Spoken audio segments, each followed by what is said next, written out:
디모데전서 14절. 14절 같이 읽어보겠습니다. 시작. 우리 주 예수 그리스도께서 나타나실 때까지 흠도 없고 책망받을 것도 없이 이 명령을 지키라. 그러고는 기약이 이르면 그의 나타나심이 보여질 것이다. 이렇게 말하는 것입니다. 우리 주 예수 그리스도께서 나타나실 때까지 너는, 디모데야, 너는 흠도 없고 책망받을 것도 없이 이 명령을 지켜라 라고 이야기하는 것입니다. 그러면서 예수 그리스도께서 그러면 언제 나타나시느냐 하고 알려주는 것이 15절이에요. 기약이 이르면. 여기서 만약에 그분은 이제 한 2500년쯤에 오실 것이다 라고 만약에 사도 바울이 디모데에게 이야기를 했다면 사도 바울은 거짓 선지자요 이단이 되는 것이죠. 그래서 지금 이곳에 기약이 이르면이라는 요 표현이 들어간 거예요. 여기서 기약이 이르면 이거는 여러분이 헬라어로 지금 이 신약 성경에 쓰여졌잖아요. 그래서 여기 헬라어로 이걸 보면 우리 잘 아는 시간에 관련된 두 가지 단어 있죠. 카이로스하고 크로노스가 이 헬라어에서 대표적으로 시간을 나타내는 거예요. 그래서 뭐 두 가지 다 이제 그 그리스의 유명한 신화들의 그 신들의 이름이면서도 이것이 이제 시간을 나타내는 단어인데 이 크로노스라는 것은 객관적인 시간이에요. 지금 11시 40분이다. 하는 이렇게 정확하게 딱 표현해낼 수 있는 그런 객관적으로 계속 연속되어서 흘러가는 그런 시간을 크로노스라고 합니다. 카이로스는 그런 객관적인 시간 안에 의미 있는 하나의 시간을 말하는 거예요. 저와 여러분의 인생 가운데에도 누구에게나 똑같은 시간이 주어져 있어요. 누구에게나 똑같은 시간이 주어져 있는데 그 하나의 시간이 나에게 굉장히 의미 있는 시간이 되어버려요. 내 어여쁜 아내를 만난 날, 시간. 내 멋진 남편을 만나고 결혼하는 날. 이것은 그 사람에게는 카이로스. 특별한 어떤 의미 있는 시간. 이것을 카이로스라고 하는 것입니다. 헷갈리네. 이걸 카이로스라고 하는 거예요. 그래서 예수님이 언제 오시느냐? 여기 지금 먼저 디모데에게 예수 그리스도께 나타나실 때까지 지금 너는 이 명령을 지키라 그러고는 언제 나타나시느냐? 기약이 이르면 이러잖아요. 1년, 2년, 3년, 4년, 10년, 100년, 500년 하나님이 원하신 뜻하시는 때까지 이 시간이 흘러갈 것이다. 역사로. 그러나 이 예수께서 오시는 그것은 카이로스다. 카이로스. 여기서 사용된 단어가 카이로스예요. 하나님 보시기에 의미 있는 한 시간에 하나님은 예수 그리스도를 보내신다. 이런 뜻입니다. 그것이 바로 기약이 이르면이라는 표현이에요. 그래서 in his own time 또는 at just the right time 이런 표현으로 이것이 번역이 되어 있어요. 그래서 하나님이 뜻하시는 그 시간에 결국은 그러나 오신다 말이죠. 그가 나타나심을 보이신다. 이런 표현을 하고 있어요. 그래서 예수 그리스도께서 나타나시는 것은 전적으로 하나님의 뜻 가운데 있지만 반드시 그가 오시는데 그가 오신다는 것을 내가 너에게 미리 알려줄 수 있는 것은 그분이 어떤 분인가 내가 지금까지 경험한 이 예수 그리스도 이분에 대한 사실은 모든 표현들이에요. 이것이. 그것을 디모데에게 알려주면서 이 예수는 반드시 하나님의 때에 이 땅에 다시 오신다 하는 것을 디모데에게 전해주고 있는 것입니다. 여러분, 디모데가 어떤 싸움 가운데 있었기에 사도 바울이 그 사랑하는 아들 디모데를 든든히 붙잡아주고 그 확실한 표대가 되는 예수 그리스도께서 나타나실 것이다. 이것까지 여기에서 이야기를 했어야 했는가. 여러분, 이것은 저와 여러분이 지금 이 시대에 들어야 될 메시지예요. 실은 우리가 지금 이 시대에 예수 그리스도께서 이제 곧 나타나실 것이다. 지금 이곳에 우리에 보여지고 있는 이런 영광을 가지고 우리 가운데 나타나실 것이 심히 가깝다. 그 기약이 이제는 2000년 전보다 2000년이나 더 가까워져 버린 그런 때다라는 것을 우리가 보고 집중해야 되는 그런 때가 되었다. 그러나 이 상황은 너무나 비슷해요. 디모데가 이 사도 바울로부터 이 말씀을 들어야 되는 상황과 지금 이 시대에 교회가 이 말씀을 들어야 되는 상황은 너무나 흡사한 상황이에요. 그 상황을 한번 보겠습니다.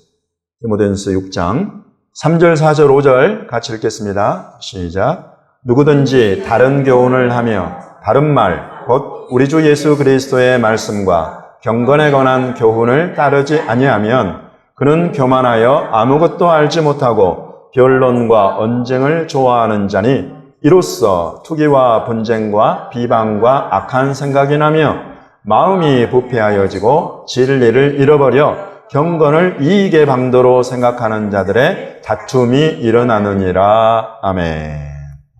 다른 교훈을 말하는 시대가 되었다는 것입니다. 다른 교훈이라고 하면 그 기준이 되는 교훈이 있는데 그 기준이 되는 교훈은 뭐냐면 예수 그리스도의 말씀. 예수 그리스도의 말씀, 그리고 그 말씀 안에 담겨 있는 경건에 관한 교훈, 이것과 다른 교훈을 말한다는 것입니다. 예수 그리스도의 말씀 속에 담겨 있는 경건에 관한 교훈은 무엇입니까? 마태복음 5장부터 7장까지 다 담겨 있어요. 마태복음 5장부터 7장까지의 내용을 보시면은 경건이라는 것, 경건은 여러분 영어로 옮기면 godliness라고 해요. God가 들어가요. God, 하나님이 들어가요. 하나님을 닮아가는 것, 여러분 이것이 경건입니다. 우리가 그래서 지금 우리 이 땅을 살아가는 모든 교회와 성도들의 표대는 제가 어려운 영어로 여러분에게 말씀드렸어요. conformation. con은 together. 뭐뭐 같이, 뭐뭐처럼, 뭐뭐와 하나 되어 이런 뜻이에요. 그래서 formation은, form은 이미지예요. 아들의 이미지, 아들의 형상과 같이, 아들의 형상처럼, 아들의 형상을 닮아가는 것. 여러분 이것이 conformation이라고 제가 말씀드렸어요. 이것이 로마서 8장에서 사도 바울이 이야기하고 있는 거예요. 그 아들을 닮아가도록 하나님이 우리를 부르셨다는 것입니다. 지금 이것을 이야기를 하는 것입니다. 예수 그리스도의 경건의 교훈, 곧 경건이라는 것은 하나님을 닮아가는 것인데 곧 그 아들 예수 그리스도께서 이 땅에 오셔서 우리에게 하신 말씀과 그의 행위를 따라서 우리가 그걸 추구하고 살아가는 것이 바로 경건이다. 이 경건은 godliness는 또 다른 표현을 하면 conformation이다. 그의 아들의 형상을 닮아가는 것이다. 이렇게 우리에게 가르치고 있는 것입니다. 그러나 이제 다른 교훈을 말하는 자들이 나온다. 그러면 다른 교훈은 뭐겠어요? 예수 그리스도의 모습을 네가 닮아갈 수 있겠냐? 예수 그리스도께서 가령 대표적으로 돈, 섹스, 권력에 관한 가르침을 본다면 돈에 관해서는 뭐라고 가르치셨어요? 두 주인을 섬길 수 없다. 이것이 중하거나 하나만 선택해라 이거예요. 돈이 주인이 되는 삶 살지 마라. 하나님이 주인이 되는 삶을 살아라. 근데 여러분 오늘날 교회에 어때요? 형에 관해서 주님 뭐라고 가르치셨어요? 대표적으로 여자를 보고 음욕을 품는 자마다 간음한 자다. 남자를 보고 음욕을 품는 자마다 간음한 자다. 여러분 이런 뜻이잖아요. 그 이야기는 그렇게 할 수 있는 사람 우리 주변에 찾아보기 어렵잖아요. 그러나 예수님이 그렇게 말씀하셨다는 것은 간음이라는 것을 극도로 싫어하고 간음의 현장으로부터 멀어지고 도망치고 그런 마음의 자세, 이런 삶의 태도, 이것이 예수 그리스도께서 말씀하신 그 경건의 교훈을 따르는 것이다 말이죠. 그러나 여러분 오늘날 세상의 가치관은 어떻습니까? 아내와 남편 말고 애인을 두는 게 너무나 그냥 당연한 것 같이 이제 드라마를 통해서 세상에서 일어나는 뉴스를 통해서 그냥 다 그렇게 하고 산다라는 그런 교훈을 줘. 다른 교훈, 예수 그리스도의 말씀과 다른 교훈이죠. 여러분 이것이 세상에만 있으면 좋은데 이게 교회 안까지 들어오네. 주님은 분명히 말씀하십니다. 예수 그리스도께서 말씀하신 그 교훈을 버리는 순간 그는 교만한 자가 된다. 자기가 주인이 돼요. 예수께서 주인이 되는 게 아니라 자기가 주인이 돼요. 여러분 저와 여러분의 세계가 얼마나 광범위하고 넓습니까? 저와 여러분만의 세계가 하나님의 형상을 닮아서 지음받아가지고 놀라운 세계예요. 이 세계가. 얼마나 많은 것들을 해낼 수 있는 놀라운 세계가 우리 안에 있어요. 그 세계의 주인이 자기가 되어버려요. 그 세계의 주인으로 예수님을 영접해서 모셔 사는 사람이 돼야 되는데 자기가 되어버린단 말이죠. 이런 교훈을 버리고 다른 교훈을 따르게 되면 교만할 뿐만 아니라 실은 아무것도 알지 못하고 변론과 언쟁을 좋아하는 자가 된다. 그러면서 투기가 일어나고 분쟁이 일어나고 비방과 악한 생각이 일어나게 된다. 마음은 부패해지고 진리를 잃어버려서 경건을 이익의 방편으로 생각하는 자들의 다툼이 일어나게 됩니다. 여러분, 이거 세상을 향한 메시지 같아요? 아니에요. 교회를 향한 메시지예요. 경건을 이익의 수단, 이익의 방편으로 생각하는 자들은 여러분 어디에 있겠어요? 세상에 있겠어요? 교회에 있는 거예요. 이것을 경계하는 것입니다. 특별히 교회 리더십들을 경계하는 것입니다. 쉽게 말하면 이익의 방도로 생각한다는 것은 경건을 돈 버는 수단으로 바꿔버린다는 거예요. 6장 6절 한번 같이 읽어보겠습니다. 시작. 그러나 자족하는 마음이 있으면 경건은 큰 이익이 되느니라. 아멘. 근데 여기에서 지금 사도 바울은 경건은 큰 이익이다라고 이야기를 해요. 여기서 이익은 똑같은 거예요. 큰 돈을 버는 것이다 라는 표현이에요, 이게. 뭐가? 경건이. 그럼 앞에 말하는 거하고 뒤에 말하는 거하고 이게 모순이잖아요. 이게 왜 이런 것이 있겠어요? 뭐가 있고 없고예요? 자족하는 마음. 만족한 마음이 있느냐 없느냐가 이 가장 큰 차이를 만들어낸다는 거예요. 그럼 여기에서 이 큰 이익, 큰 부자가 된다. 큰 어떤 이익과 연관되는 돈을 생각할 수도 있겠고, 또 어떤 이문 또는 굉장히 큰 부유함 이런 것들을 이제 여기다 넣을 수 있는데, 그 다음에 7절과 8절을 보면 자족하는 마음이 도대체 뭔가 하는 걸 알 수 있어요. 7절과 8절 읽어보겠습니다. 시작. 우리가 세상에 아무것도 가지고 온 것이 없음에 또한 아무것도 가지고 가지 못하리니 우리가 먹을 것과 입을 것이 있은즉 족한 줄로 알 것이니라. 아멘. 먹을 거하고 입을 것이 있으면 아이고 족하다. 이렇게 생각하는 마음이 자족하는 마음이라는 거예요. 세상에 아무것도 가지고 온 것이 없는데 아무것도 가지고 가지 못할 것 아니냐라고 생각하고 살아가는 그 마음이 자족하는 마음이라는 거예요. 이 마음이 있으면 경건은 큰 이익이 되는 것이다 라고 알려주고 있어요. 그럼 여기에서 앞에서 말하는 이익과 뒤에서 말하는 이익이 같은 거겠어요? 이거는 다른 거지요. 앞에서 말하는 이익이라는 것은 진짜 말하자면 돈벌이, 우리가 흔히 말하는 이런 돈벌이. 근데 여기 지금 사도 바울이 말하는 큰 이익이 된다 할 때 이 이익은 어떤 이익이겠어요?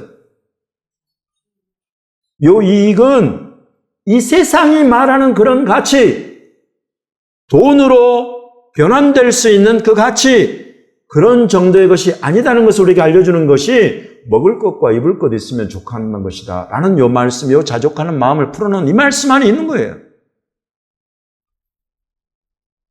그러므로 이 이익은 어떤 이익이냐면, 여러분 예수 그리스도를 믿으면 여러분에게 주어지는 것이 무엇입니까? 여러분에게 약속된 것이 무엇입니까? 영원한 생명, 구원, 영생과 구원이 대표적으로 나왔어요. 그래서 구원을 받고 영생을 얻어서 뭐 하는 거예요? 어디에 가는 거예요? 아버지 집에 가는 거예요. 그렇습니다. 아버지 집이 주어졌어요. 그럼 아버지 집, 그 전부가 여러분 거예요? 아니면 아버지 집 안에 뭐가 있어요? 우리만의 것. 뭐라고 그래요? 이스라엘이 이스라엘 땅으로 들어가서 그 가족만의 뭘 받았어요? 분깃을 받잖아요. 그 분깃을 또 다른 표현으로 뭐라 그래요?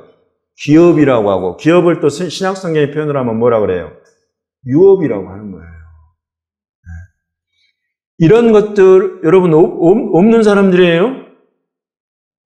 있어요. 여러분 사도 바울은 그게 눈에 보이는 것 같은 거예요. 이 사람은 그걸 본 사람이에요. 실은 3층천까지 올라가서 장차 하나님이 우리 믿는 자들에게 주실 하나님의 나라, 하나님의 집과 그 안에 있는 우리의 유업, 기업들을 본 사람이라. 그러니 그것이 마치 이 땅에 살면서 이 땅에서 누릴 여러 가지 돈과 부함과 이 땅의 어떤 부동산과 이런 것들과 견주어 가지고, 그러나 이와 같은 것들 비교할 수 없는 그런 것을 사도 바울은 지금 품고 이야기를 하고 있는 거죠. 그러니 여러분 이런 게 나오는 거예요. 이 땅에서 지금 디모데야, 너는 네가 추구할 것이 뭐냐면 저 다른 사람들이 경건을 가지고조차도 추구해가는 그런 부함, 재산, 부요함 이런 건 너 추구하지 말아요. 내 사랑하는 아들 너만큼은 그거 추구하지 마. 그거 추구하는 삶은 그걸 추구하는 순간 너는 이와 같이 교만하고 어리석음과 비방과 다툼과 분열과 이와 같은 것 속으로 너는 떨어지게 돼 있다. 오늘날 교회가 보여주고 있어요. 그거 뭘 추구하는 거예요? 이게 자기가 애써서 내 양들 키웠으니 양들 머릿수대로 내가 돈 챙겨야 되겠다. 이 경건을 자기의 부의 수단으로 삼는 거예요. 이거 사도 바울은 디모데에게 경계하라고 해요. 멀리하라고. 심지어는 flee라는 도망쳐라고까지 표현했어요. 이와 같은 것들로부터 너는 도망쳐야 된다. 그러면서 디모데에게 확실하게 주고 싶은 가치가 있다. 그 가치가 바로 큰 이익을 주는 경건, 참된 경건. 주 예수 그리스도를 닮아가고 주 예수 그리스도를 전파하고 증거하는 거. 너 이거 하고 있어. 너 여기에 온 힘을 쏟아라. 그거 하기에 적당한 먹을 거 입을 거 있으면 그냥 족한 줄 알아라. 더 추구하지 말라는 거야. 네가 만약에 참으로 내가 지금 너에게 전하는 이걸 딱 받고 이 안에서 정말 중요한 가치, 하늘 아버지의 나라와 집과 그 안에 있는 내 기업, 그거 너 확실한 거 알고 이 땅에서 잠깐 지나가는 이 땅에서의 삶에 다른 사람들 다 글로 간다고 너까지 글로 가면 안 된다. 너만은 주 예수 그리스도를 닮아가고 conformation, godliness, 경건 이걸 추구하고 살고 그 안에서 예수 그리스도를 증거하고 전파하고 가르치고 보여주어라 이것입니다. 그런 네 앞에 누가 나타나냐면 바로 이 예수 그리스도께서 카이로스의 때에 내 앞에 나타나실 것이다. 그 나타나실 주님 앞에 책망할 것도 없이 흠도 없이 그렇게 내게 주어진 이 사명 감당하면서 살아라라고 사랑하는 너무나 사랑하는 아들 디모데에게 사도 바울이 이것을 유언과 같이 남기고 있는 거죠. 여러분 이 말씀을 아멘으로 받으시겠습니까? 아멘. 아멘으로 취하시겠습니까? 아멘. 그러면 여러분은 이제 제자가 되는 것입니다. 그러나 이건 꼭 반대되는 그런 교훈을 따라가고 이 세상이 추구하는 가르침을 따라가는 순간 저와 여러분은 그냥 부자가 되는 것 정도로 만족하고 살 수가 없어요. 부자는 될 수 있습니다. 여러분 많은 돈을 추구하면 대한민국에서는 적어도 부자가 될 수 있어요. 대한민국의 돈이 굉장히 많아져가지고 대한민국에서 내가 돈 많이 벌겠다 생각하면 그걸 추구하기 시작하면 얼마든지 될 수 있어요. 부자 될 수 있어요. 그러나 거기까지인 거예요. 제자는 될 수 없어요. 주 예수 그리스도께서 나타나실 때 그 앞에 칭찬과 상급을 받는 제자로서 설 수는 없다는 것입니다. 사도 바울은 이 두 가지를 명확하게 구분해서 디모데에게 알려주고 있습니다. 너는 부자가 되지 마라. 너는 제자가 되라. 여러분 제자가 되십시오. 네. 그러면 나는 그동안에 열심히 일해서 부자가 되어 있는데 나는 제자가 될 수는 없는 겁니까? 아니지요. 어떻게 될 수 있어요? 17, 18, 19절 시작. 내가 이 세대에서 부한 자들을 명하여 마음을 높이지 말고 정함이 없는 재물에 소망을 두지 말고 오직 우리에게 모든 것을 후히 주사 누리게 하시는 하나님께 두며 선을 행하고 선한 사업을 많이 하고 나누어 주기를 좋아하며 너그러운 자가 되게 하라. 이것이 장래에 자기를 위하여 좋은 터를 쌓아 참된 생명을 취하는 것이니라. 아멘. 교회에 얼마든지 부유한 사람들이 많이 있습니다. 있을 수 있고 있어야 되고 있습니다. 하나님께서 주시는 재물의 축복 가운데서 부자가 되어야지요. 또 될 수 있습니다. 또 되어 있는 사람들이 있습니다. 그러나 그 부자가 제자가 되는 길에 대해서 알려주고 있습니다. 교회의 리더십들은 아예 부자가 되지 말라고 사도 바울은 디모데를 통해서 가르치고 있는 것입니다. 이건 교회 리더십들에 관한 거예요. 교회 리더십들이 네가 정말 부자가 되는 순간 너는 이와 같은 큰 비극 안으로 들어간다. 주님이 너를 교회 리더십으로 맡긴 이상 너는 온전히 제자가 되어야 된다고 주님 말씀하시는 것입니다. 그러나 그 교회 안에는 주님이 얼마든지 많은 재물을 주어서 부유한 사람들이 있게 마련이에요. 그러나 그 부자로 하여금, 부자된 성도들로 하여금 어떻게 제자가 되게 할 것인가? 그것에 대한 가르침이 지금 이곳에 있는 것입니다. 선을 행하라. 그 돈을 가지고. 선한 사업을 많이 해라. 선한 사업이라는 것은 선한 일이죠. 하나님 보시기에 선한 일은 무엇입니까? 그것은 하나님의 일입니다. 하나님 나라의 일입니다. 그것은 영혼을 구원하는 일이요. 땅끝까지 복음을 전하는 일이요. 이스라엘 유대인들이 이 시대에 나라로 회복되고 예수님께로 돌아오는 이 일이 봐요. 하나님의 선한 사업입니다. 이런 일들을 위해서 그 재물을 사용하게 하는. 그리고 주변에 지극히 작은 자들, 어려운 자들, 헐벗은 자들, 굶주린 자들, 상처 입은 자들, 병든 자들, 감옥에 갇힌 자들, 이들을 위해서 그 소유, 재물을 가지고 마땅히 섬길 수 있는 것들을 찾아 섬기게 하는 너그러운 자가 되게 하라.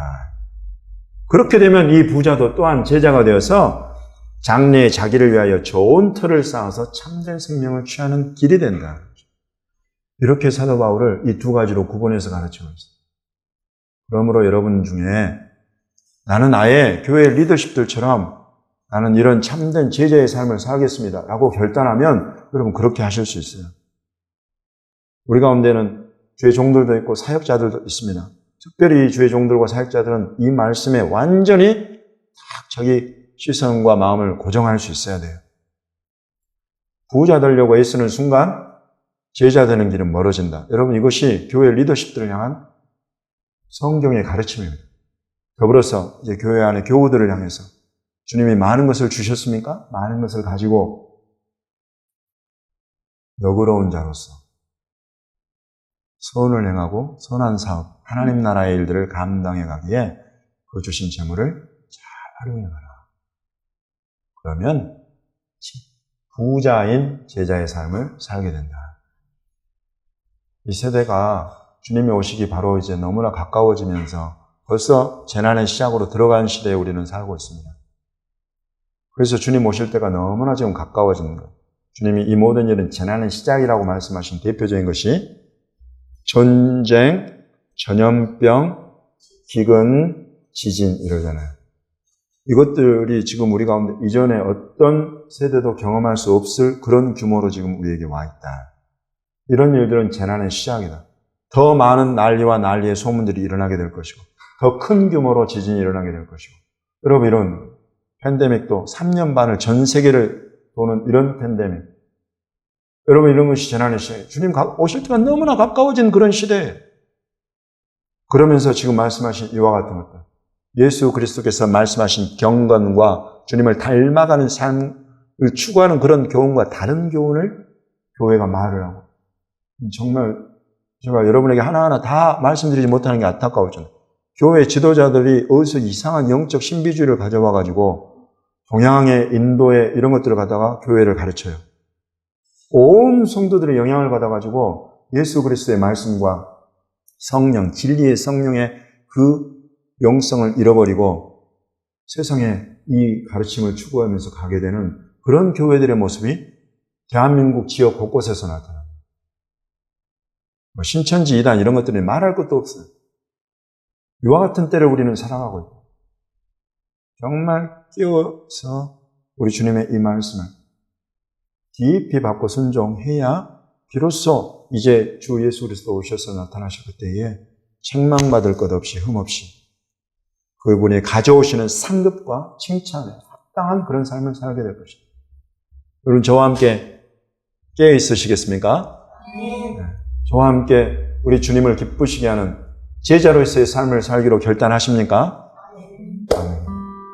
함께 이 시대에 깨어서 우리 주 예수 그리스도 앞에 그분 오늘 찬양하면서 예배하면서 누린 그런 누림으로 우리가 계속 우리 주님을 주변에 증거하며 전파하는 이 시대적인 부르심과 사명을 마침내 이스라엘 유대인들에게까지 이 예수 그리스도를 증거하며 전파하는 그런 사명의 완수자로 살아가는 저와 여러분이 되시기를